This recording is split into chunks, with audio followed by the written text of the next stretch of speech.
예, 잘 쉬셨습니까? 예,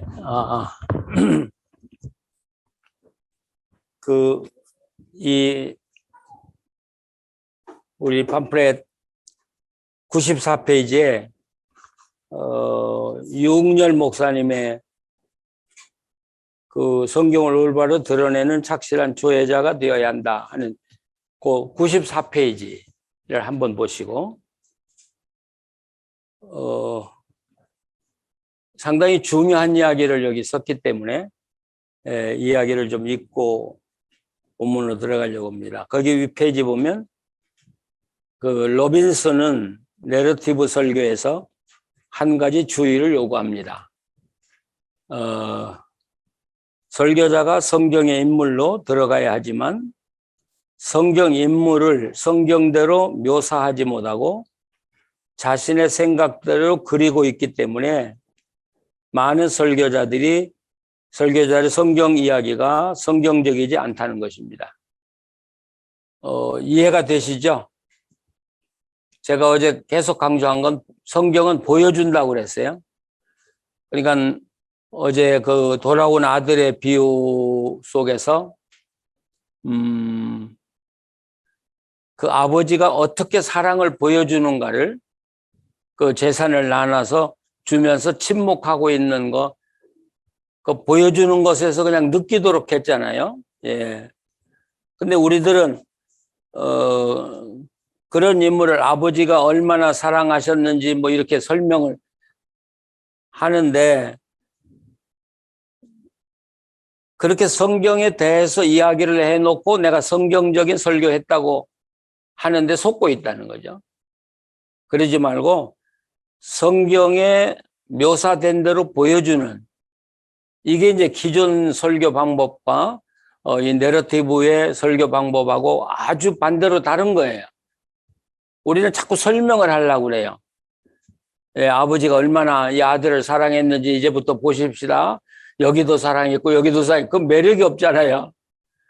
예, 그렇게 설명하지 말고 차근차근하게 아버지가 아들을 어떻게 사랑했는가를 보여주기만 하면 결국 감동은 청중이 받는다는 것이죠. 그래서 흥미는 있지만 성경적이지 않는 것은 기독교 설교를 무너뜨리는 위험 요소라고 경계합니다. 그리고 이제 맨 마지막에 보면 이제 이분이 그 라빈슨 교수를 방문했는데, 마지막 교수님은 제 눈을 바라보며 몇 번이고 반복해서 물었습니다. 성경을 그대로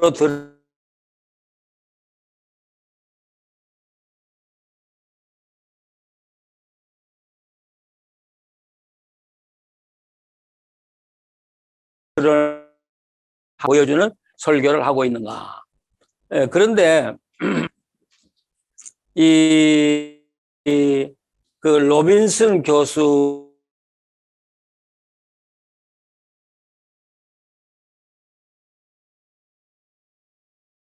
예, 기록 잘 되고 있어요.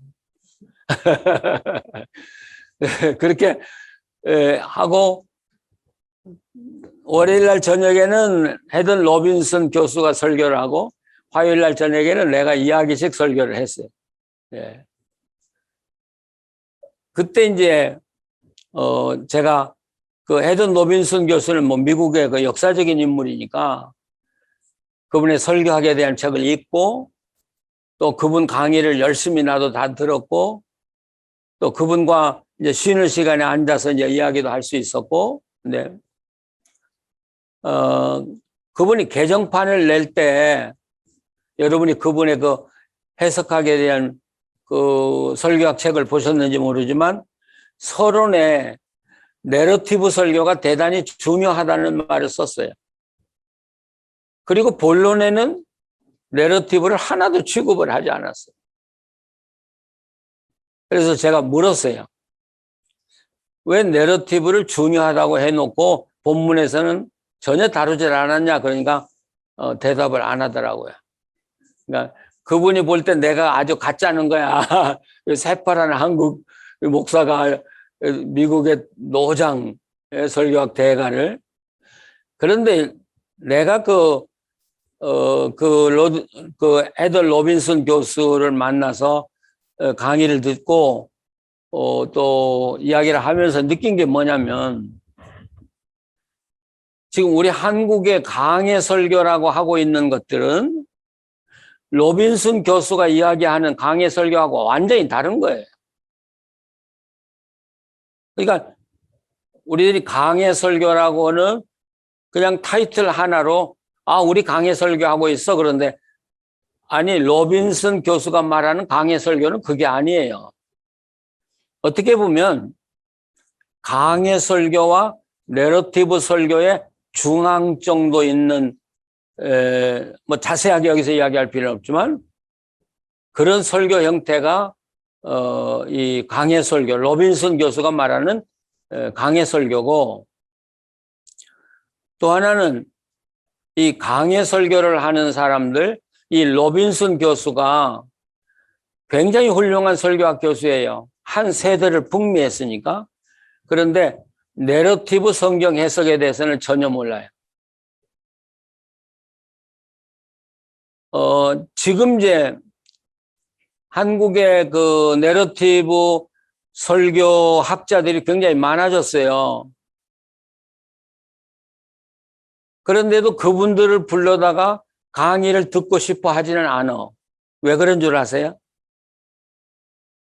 그분들은 내러티브 설교학에 대해서는 강의를 정말 잘해요. 근데 뭐가 약점이냐? 내러티브 성경 해석을 못하는 거예요, 그분들이. 이게 단점이에요. 그러니까 내가 첫날부터 나한테 물을 좀 주시지. 강조한 것은 이 내러티브 설교는 내러티브 성경 해석이 되어야 가능하다는 이야기를 계속 강조했죠. 근데 로빈슨 교수조차도 내러티브 해석을 몰라요. 전혀 몰라요. 그러니까 내러티브 설교를 한다고 하는데 정말 내러티브 설교에서 말하는 설교가 아니거든요.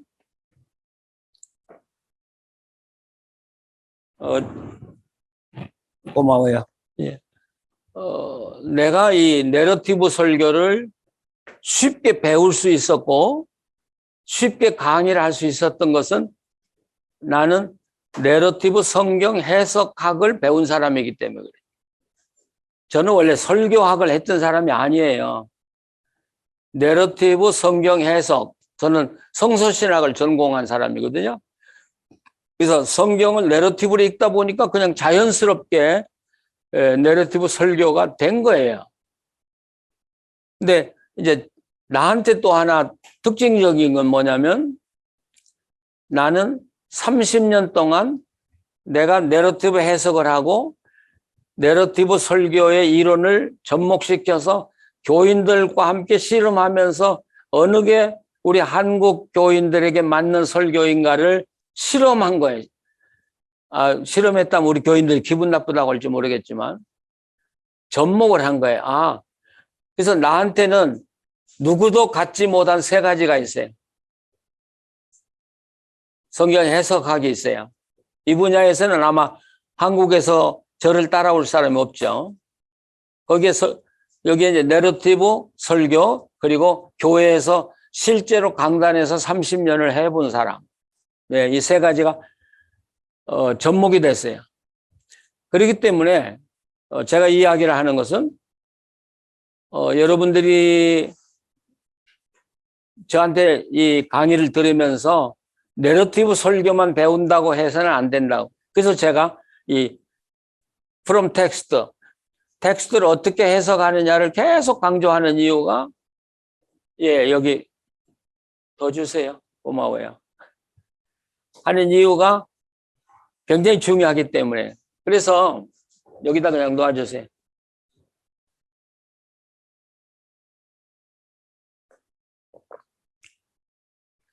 이 내러티브 설교는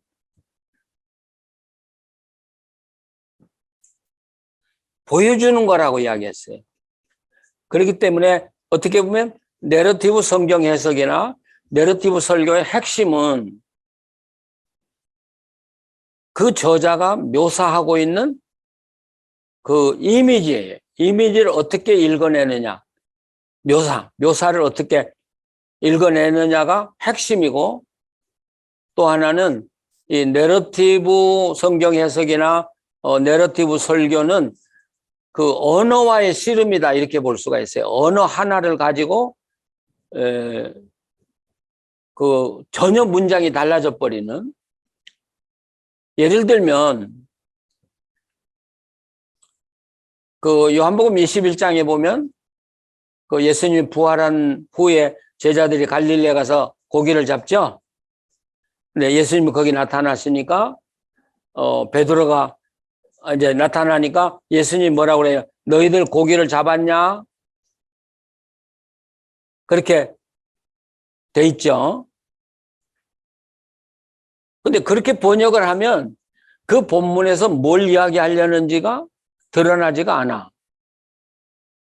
근데 여러분들이 잘 아는 대로 헬라어에서는 질문법이 두 가지가 있죠. 우하는 거하고 매하는 거 있죠. 그렇죠? 우하면 긍정적으로 yes 대답이 나오는 거고, 매하면 no라는 대답이 나오는 거예요. 그러면 예수님이 너희들 고기 잡았지? 얼마나 잡았냐? 하고 물었을 때 예수님이 매로 물었겠어요? 우로 물었겠어요? 예? 매로 물었단 말이에요. 너희들 고기 못 잡았지? 그러니까 그 이야기를 듣는 순간, 아, 우리 고기 못 잡은 걸 어떻게 저분이 알아? 이렇게 연결이 되는 거죠. 예. 또 요한복음 6장에 사람들이 그 5,000명 먹인 후에 다 떠나니까 예수님이 너희들 또 가려느냐? 그렇게 묻죠. 거기서 예수님이 우를 썼겠어요? 매를 썼겠어요?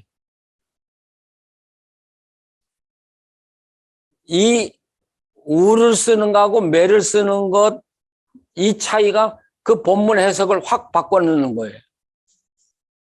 거기서도 매를 썼어요. 매. 너희들은 안 가겠지.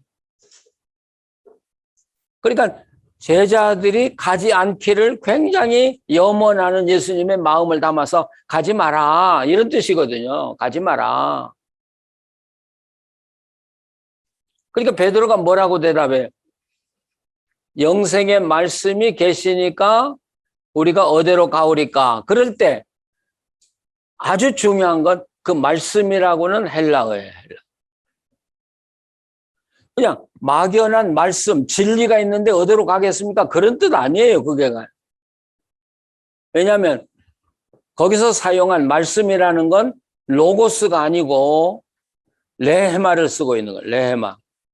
그러니까 베드로가 이야기할 때는 주님의 말씀이 그냥 객관적으로 진리가 아니라 나에게 내 생명과 관계되는 말씀으로 부딪혀 왔는데 우리가 어디로 가겠습니까? 그런 뜻이에요.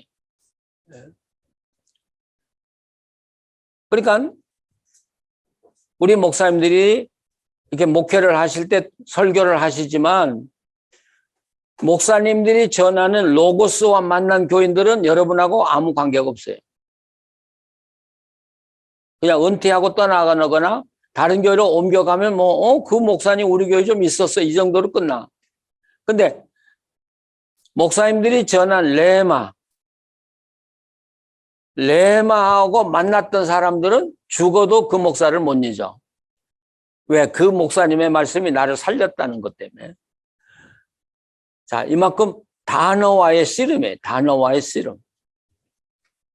아까 우리 총장님이 내러티브 티알라지를 이야기했는데 이 내러티브라는 말이요. 내러티브라고 하는 말이 굉장히 포괄적인 이야기예요.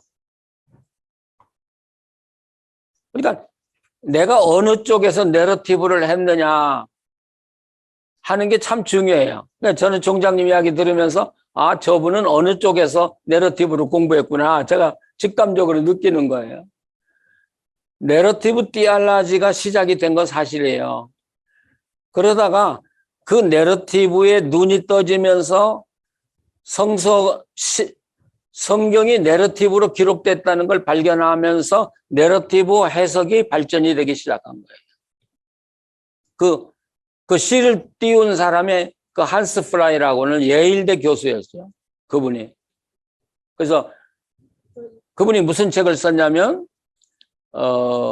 현대 교회의 내러티브 상실. 내러티브를 상실했기 때문에 교회가 죽었다. 그래서 내러티브를 회복해야 한다고 하는 이야기를 하기 시작한 거예요.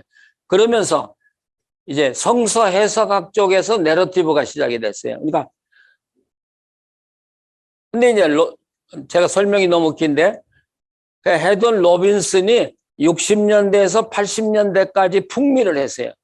우리나라 3대지 할 때 그분은 강해 설교를 가지고 60년대, 70년대, 80년대 80년대 말에 들어가면서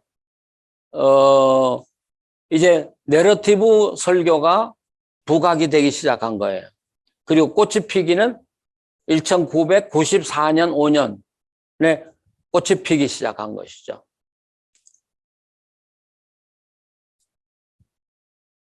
그래서 내러티브 디알라지에서 말하는 거하고 내러티브 성경 해석에서 말하는 건 또 달라요. 무슨 말인지 아시죠? 그래서 우리는 직접적으로 성경을 내러티브로 해석해서 그걸 들려줘야 돼요. 그래서 그것이 이제 나중에 내러티브 프리칭까지 이제 옮겨진 것이에요. 그래서 지금 내러티브 프리칭이 이제는 내러티브 디알라지를 극복하고 대세가 되어 있는 그런 신학적인 사조가 지금 세계적으로 흐르고 있는 거예요. 자, 여러분이 이런 것을 좀 머리에 넣고 강의를 듣고 특별히 어제는 여자 목사님들이 많이 오셨는데 오늘은 좀 조금 오셨고 말이에요. 어떻게 보면 여자 목사님들이 내러티브 설교하기에 가장 좋은 분들이에요. 근데 제가 한국교회 여자 목사님들을 둘로 이렇게 나눠서 보고 싶어. 한 분들은 성경을 상당히 깊이 연구를 했어요. 근데 그걸 이야기로 만드는 기능을 몰라요, 그분들이. 그러니까 성경을 많이 공부한 만큼 전하려고 하니까 딱딱한 설교를 그냥 하고 마는 거죠. 또 한편의 목사님들은 성경을 전혀 연구를 하지 않아. 그냥 주워들은 신학 가지고 설교를 하다 보니까 괜히 교인들한테 옥박지르는, 그래서 여자 목사님들 그런 옥박지르는 목사님 이렇게 인상 젖었어요. 그렇죠? 그래서 나는 우리 여자 목사님들에게 챌린지 하고 싶어. 성경을 가지고 씨름하라고요. 특별히 묵상을 많이 하라고요. 많이 읽고 묵상을 많이 하면 거기에서 정말 성경의 깊은 내면이 흘러나오니까 그걸 성경이 말하려고는 어떤 이야기식, 이야기라는 말이 아니고 이야기의 틀을 가지고 전하는 거라는 거예요. 그렇게 전함으로써 어제 내가 이야기한 대로 우선 교인들이 재밌다 오늘 여지껏 들은 것 중에 참 재밌다 그러면서 오늘 뭔가 먹을 게 있네, 씹을 게 있네, 지적 욕구 뭔가 내가 씹을 게 있네, 그리고 내 영혼에 감동이 있네 이렇게 느껴지도록 하면 틀림없이 그 설교는 성령님이 사용하시고 교인들의 변화를 가져올 수 있다고 난 믿어요. 예. 자, 그러면, 오늘은 텍스트를 좀 바꿔서 로마서 16장으로 가봤으면 좋겠어요. 예. 로마서 16장 1절, 2절. 같이 한번 읽어보셔요. 내가, 찾으셨어요? 여기 앞에도 나와 있으니까 내가 갱그리아 교회의 일꾼으로 있는 우리 자매 베베를 너희에게 추천하노니 너희는 주 안에서 성도들의 합당한 예절로 그를 영접하고 무엇이든지 그에게 소용되는 바를 도와줄지니 이는 그가 여러 사람과 나의 보호자가 되었음이니라. 자, 이거 가지고 설교를 지금 해야 돼. 막막하죠?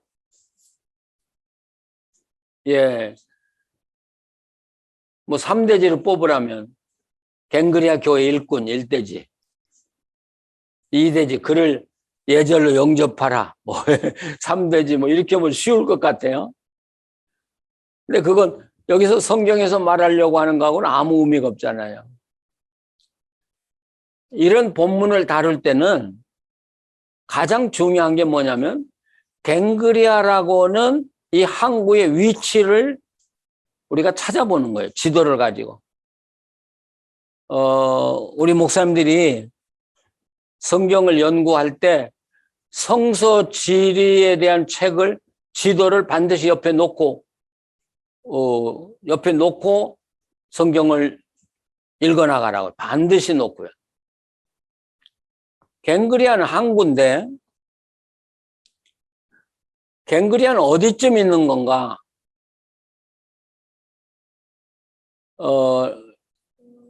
그 로마라고는 나라는 도시를 산 위에다 반드시 건설해요.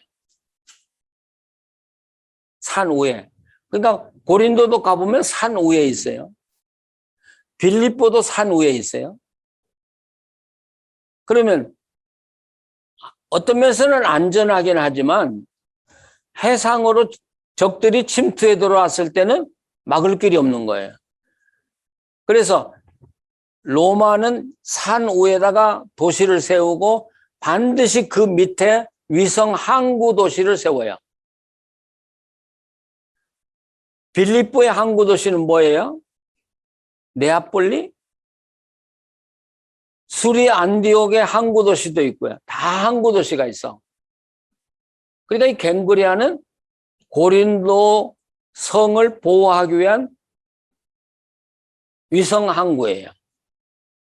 그러니까 적군들이 배 타고 어디로부터 오냐? 갱그리아로부터 오겠죠. 그럼 갱그리아에서 1차 막고 그 다음에 막는 사이에 고린도에서 준비하고 전투를, 이게 로마가 전투에서 승리하는 비결이거든.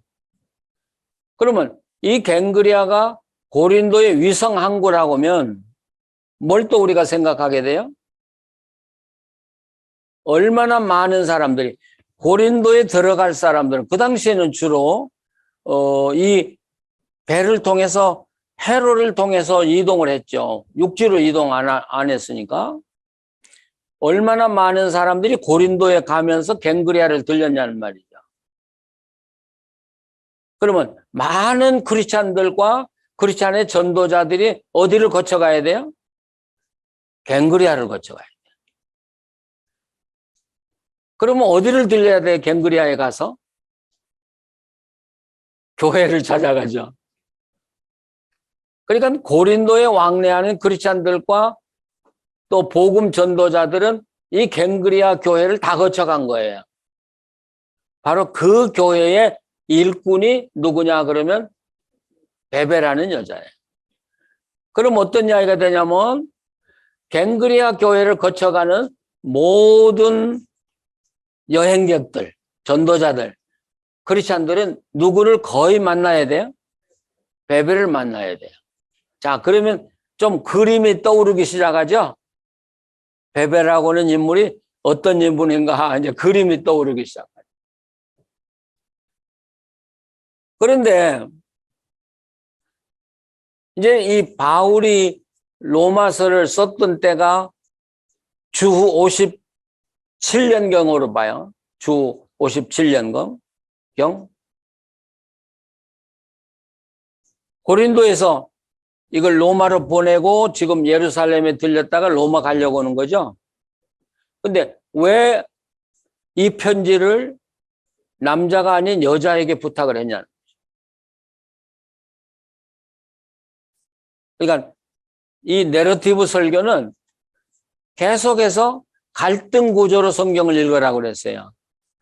남자가 더 낫지, 빠릿빠릿하고. 근데 왜 여자에게 부탁을 했냐는 것이죠. 자, 두 번째 질문은 이 편지를 부탁할 때 베베한테 로마에 갔다 오는 여비를 주었을까 안 줬을까? 어떻게 생각해요? 베베가 자기 자비량으로 갔을까? 아니면 교회가 돈을 주어서 갔다 왔을까? 그런 생각 못 해보셨지? 근데 그 당시에 교회도 그렇고 바울 사도가 돈이 없어요. 여비를 주어서 보낼 형편이 아니었기 때문에 자비량으로 해서 갔다 올 사람을 찾았을 것 같아. 그래서 뽑힌 사람이 이 베베라는 사람이에요. 근데 2절에 가서 보면 이제 이건 로마 교인들에게 보내는 그 내용이죠. 여기서 하나 짚고 넘어가야 될 건 로마서 16장에는 그 당시 로마 교회를 섬기는 일꾼들의 이야기가 쫙 나와요. 근데 로마 교인이 아닌 사람이 딱 하나 나와요. 그분이 베베예요. 네, 로마 교인이 아닌 사람이 맨 먼저 나와. 그러니까 이 베베에게 바울 사도가 편지를 주어서 로마에 보냈다는 기록은 하나도 없어요. 그렇지만 바로 이 내용을 통해서 로마의 일꾼들을 기록하기 전에 로마 교인이 아닌 여자를 딱 앞에다 내세운 것은 이것은 틀림없이 로마서를 전달한 여자가 이분일 것이라고 우리가 추측하게 해주는 것이죠. 그러니까 이 베베를 보내면서 너희는 주 안에서 성도들의 합당한 예절로 그를 영접해라. 바울은 뭘 걱정한 것 같아요? 이 베베를 보내면서 이 내러티브 성경 해석은 굉장히 머리를 굴려야 돼. 그래서 이렇게 성경을 여러분이 연구하면 치매는 절대 안 걸릴 것 같아. 그래서 내가 사는 우리 마을에 75세 이상 사는 노인 마을인데 거기서 제가 이 성경 강의를 하니까 노인들이 굉장히 좋아해요. 머리가 막 살아서 움직이는 것 같대. 그동안은 침체하고 죽어가던 게. 그래요. 이건 계속 굴려야 돼. 근데 어떤 교인들은 골치 아프다고도 해요. 근데 이제 우리가 기술껏 해야 되겠지만 성도의 합당한 예절. 그런데 이 성도라는 말이 지금 우리 한국교회에서는 아주 흔하게 쓰는 말이에요. 그렇죠? 성도 여러분 뭐. 예? 근데 바울 서신 읽어보면 성도라는 말을 바울은 절대로 해프게 쓰지 않아. 굉장히 신중하게 쓰고 있어요. 성도라는 말. 이 성도라는 말을 더 신중하게 쓰는 책이 요한계시록이야. 요한계시록은 아무나 성도라고 안 해요. 예. 그러면서 합당한 예절로 영접해 주라. 촌놈 취급하지 말고, 예, 촌에서 온 사람으로 취급하지 말고 합당한 예절로 대접을 해라. 예, 성도로 대접하라는 거예요. 그건 굉장한 그 클래스가 높은 클래스입니다. 성도로 대접해라. 그리고 그에게 소용되는 바를 도와줄지니. 그러면 이 갱그리아 뭐예요? 이 베베가 뭐가 그렇게 필요하겠어요? 소용되는 바를 도와줄지니 뭘 그렇게 필요한 게 많겠어요?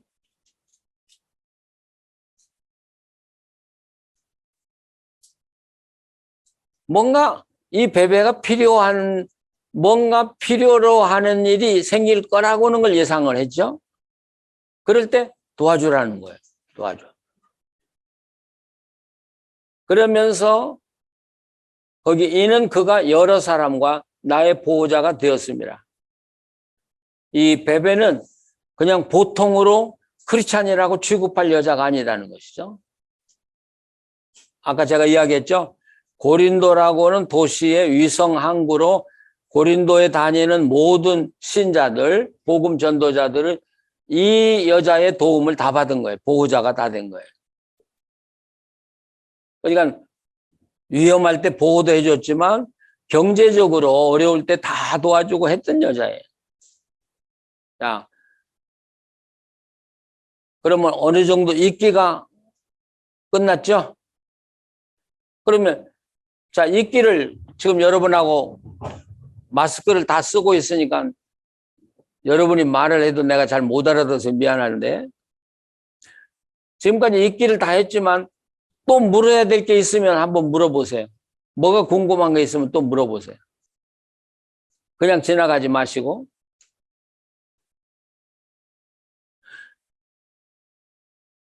여러분, 지금 나하고 이렇게 성경을 풀어가면 쉬워요, 성경이. 그러나 여러분이 집에 가서 성경을 읽으면 깜깜할 거예요. 왜냐하면 여러분들이 몰라서가 아니라 개발이 안 돼서 그런 거예요. 그렇기 때문에 저하고 공부하면서 여러분, 내가 말하지 않았지만 여러분이 묻고 싶은 거 있으면 얼마든지 물어야 돼. 자꾸 창조적인 사고를 하셔야 돼요. 그래야 여러분이 앞으로도 집에서 혼자 성경을 연구할 때 그렇게 성경을 읽을 수 있기 때문에